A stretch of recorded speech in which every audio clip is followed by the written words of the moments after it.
सबों को जय यीशु।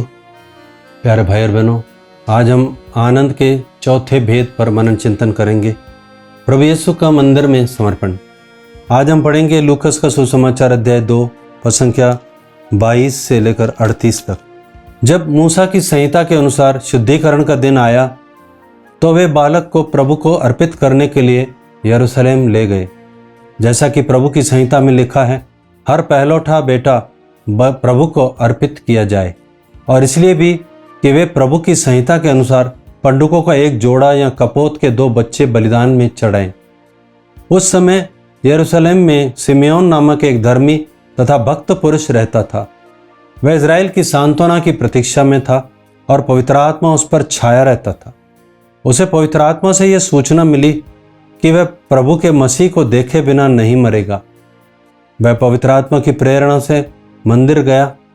माता पिता शिशु ईसा के लिए संहिता की रीतियां पूरी करने जब उसे भीतर लाए तो सिमेओन ने ईसा को अपने गोद में ले लिया और ईश्वर की स्तुति करते हुए कहा, प्रभु, अब तू अपने वचन के अनुसार अपने दास को शांति के साथ विदा कर, क्योंकि मेरी आंखों ने उस मुक्ति को देखा है जिसे तूने सब राष्ट्रों के लिए प्रस्तुत किया।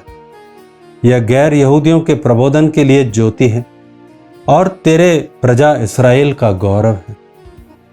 बालक के विषय में ये बातें सुनकर उसके माता पिता अचंभे में पड़ गए। सिमेओन ने उन्हें आशीर्वाद दिया और उसकी माता मरियम से कहा, देखिए, इस बालक के कारण इस्राएल में बहुतों का पतन और उत्थान होगा। यह एक चिन्ह है जिसका विरोध किया जाएगा। इस प्रकार बहुत से हृदयों के विचार प्रकट होंगे और एक तलवार आपके हृदय को आर पार भेदेगी। अन्ना नामक एक नबिया थी जो असेर वंशी फनुएल की बेटी थी। वह बहुत बूढ़ी हो चली थी और वह विवाह के बाद केवल 7 बरस अपने पति के साथ रहकर विधवा हो गई थी और अब 84 बरस की थी। वह मंदिर से बाहर नहीं जाती थी और उपवास तथा प्रार्थना करते हुए दिन रात ईश्वर की उपासना में लगी रहती थी। वह उसी घड़ी आकर प्रभु की स्तुति करने लगी और जो लोग यरूशलेम की मुक्ति की प्रतीक्षा में थे वह उन सब को उस बालक के विषय में बतलाने लगी। प्यारे भाई और बहनों, इन वचनों के द्वारा हम मनन चिंतन करते हैं। सबसे पहले कि जब माँ मरियम और संत यूसुफ मंदिर में आते हैं तो पंडुकों का एक जोड़ा, हम कपोत का 2 बच्चे वहाँ पर अर्पित करते हैं अपने पहलौठे के साथ, क्योंकि उन दिनों प्रथा थी कि पहलौठा बच्चा प्रभु को अर्पित किया जाए। और आप जानते हैं ये तो प्रभु यीशु के लिए तो एक बहुत ही एक महत्वपूर्ण है कि क्योंकि ये ईश्वर के द्वारा उत्पन्न एक व्यक्ति था। और ईश्वर के द्वारा जो है माँ मरियम को एक पुत्र दिया गया। अब माँ मरियम उस पुत्र को मंदिर में आके समर्पण कर रही हैं। एक तरह से वो पिता को सौंप रही हैं ताकि पिता अपनी प्रतिज्ञा को पूरी करें, जो हम पढ़ते हैं यूहन्ना 3:16 में, ईश्वर ने संसार को इतना प्यार किया कि उसके लिए अपने इकलौते पुत्र को अर्पित कर दिया, ताकि जो कोई इस पर विश्वास करता है उसका सर्वनाश न हो बल्कि वो अनंत जीवन पाए। तो माँ मरियम अपना काम पूरा करके उस बच्चे को पिता को सौंप रही हैं ताकि पिता परमेश्वर उस यीशु को आगे बढ़ा करेंगे और उसी के ऊपर हम सबके पापों का बोझ ला देंगे, जिसके बारे में ईसाया की भविष्यवाणी हम पढ़ते हैं आइज़ाया 53 में, हम सब के अधर्म का बोझ पिता ईश्वर ने उसके ऊपर लाद दिया। तो ईश्वर के लिए एक योग्य मेमना माता मरियम ने तैयार करके उनको वो पेश कर रही, और ये एक उनके प्यार का फल भी है। जो पिता का प्यार है जो माँ मरियम को उन्होंने दिखाया पवित्र आत्मा के द्वारा। पवित्र आत्मा जो दुल्हे के रूप में माँ मरियम के ऊपर आया और माँ मरियम ने दुल्हन के रूप में ईश्वर के प्यार को स्वीकार किया, और अब समय आया कि वो अपने गर्भ का फल यानी ईश्वर के प्यार का फल जो उत्पन्न हुआ वो वापस ईश्वर को अर्पित करे और ईश्वर का आनंद परिपूर्ण कर दे, ताकि ईश्वर अपनी योजना के अनुसार उसको अब इस्तेमाल करे उस बच्चे को। प्यारे भाई और बहनों, यहाँ पर हम देखते हैं दो और व्यक्ति हैं, सिमोन और अन्ना। ये दो व्यक्ति मंदिर में जो है वो मसीह के आगमन का इंतज़ार कर रहे हैं, कब प्रभु आएगा और कब मैं उनका दर्शन करूंगा। और सिमोन तो आप जानते हैं वो बिल्कुल मरने पर था, मरते मरते उसको मानो दर्शन मिला तो बहुत धन्य हो गया, खुश हुआ। प्रभु ने उसको चुना था कि एक भविष्यवाणी तुमको करनी है यीशु के बारे में, और इसीलिए पवित्र आत्मा उसके ऊपर छाया रहता था, क्योंकि हर एक भविष्यवाणी जो है पवित्र आत्मा के द्वारा ही आती है।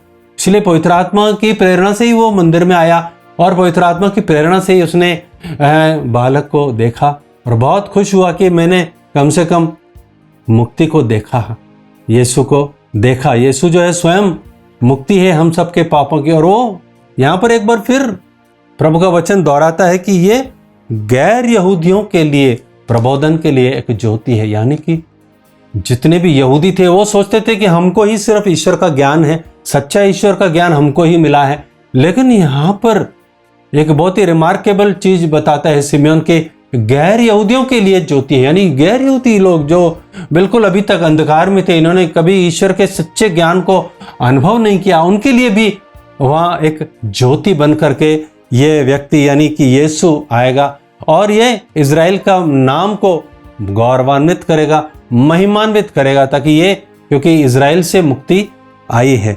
और उसके बाद सिमोन जो है माँ मरियम से आशीर्वाद देते हुए कहता है कि ये एक ऐसा चिन्ह है जिसका विरोध किया जाएगा। यानी वहीं पर हालांकि माँ मरियम तो पहले ही समझ चुकी थी, क्योंकि उनके जन्म के साथ ही विरोध शुरू हो चुका था, किसी ने भी उनका स्वागत नहीं किया था, तो विरोध तो शुरू हो चुका था। लेकिन यहाँ पर सिमोन कन्फर्म करता है कि इसका विरोध किया जाएगा और इस प्रकार बहुत से हृदयों के विचार प्रकट होंगे और एक तलवार आपके हृदय को आर पार भेदी। यहाँ पर सिमोन माँ मरियम को बतला रहे हैं कि तुम्हें भी उसके साथ अपने दिल में उसके लिए दुख उठाना है, तुम्हें भी एक कष्ट हो, क्योंकि आप जानते हैं जब भी एक बच्चे को कष्ट होता है तो उसकी माँ को भी कष्ट होता है, उसकी माँ को भी कष्ट होता है, क्योंकि वो उसका अपना एक लाडला होता है, अपना एक लाडला है। इसलिए हम जो है माता मरियम को 7 दुखों की माता भी बोलते हैं। और उसमें सबसे पहला दुख हम देखते हैं कि माँ मरियम को जब यीशु जब गर्भ में था तब उनको मिस्र देश भागना पड़ा। जब हेरोद उनकी जान लेने के लिए खड़ा था तो उनको मिस्र देश भागना पड़ा। तो माँ मरियम को गर्भावस्था में वो दुख उठाना पड़ा। और दूसरा दुख ये है, एक तलवार, उनको भविष्यवाणी की गई कि तुम यीशु के साथ तुम भी दुख सहोगी। और ये भविष्यवाणी कब पूरी होती? जब वो स्वयं यीशु को क्रूस उठाते हुए देखती हैं और यीशु को जान देते हुए देखती हैं, यीशु को मरते हुए, यीशु को अपनी गोद में उसके मृत शरीर को हाथ में लेते हुए देखती हैं और यीशु का दफन होते हुए देखती हैं। ये सब दुख माँ मरियम ने सहे। ये इसीलिए जो माँ मरियम है, शी इज कॉल्ड द को रिडेम्प्ट्रिक्स, यानी कि यीशु के कष्टों के साथ उसने भी कष्ट सहे और वो जो है वो को रिडीमर कहलाती है, यानी ईश्वर के साथ सह मुक्ति दात्री कहलाती है। प्यारे भाई और बहनों, इन वचनों के द्वारा आज हम माँ मरियम के इन दुखों पर मनन करते, हम विशेष रूप से उनको एक आदर करें, ताकि जो माँ मरियम जो थी वो यीशु के दुखों में सहभागी हुई और उन्होंने जो यीशु को अपने पास नहीं रखा, अपनी संपत्ति नहीं समझा, उसको आके ईश्वर को अर्पित कर दिया, ताकि ईश्वर की योजना उसके अंदर पूरी हो जाए। प्यारे भाई और बहनों, हम भी अपने आप को, अपने परिवारों को, अपने बच्चों को ईश्वर को अर्पित करना सीखें, ताकि उनके लिए जो भी ईश्वर की योजना है अक्षरशः पूरी हो जाए। आमीन।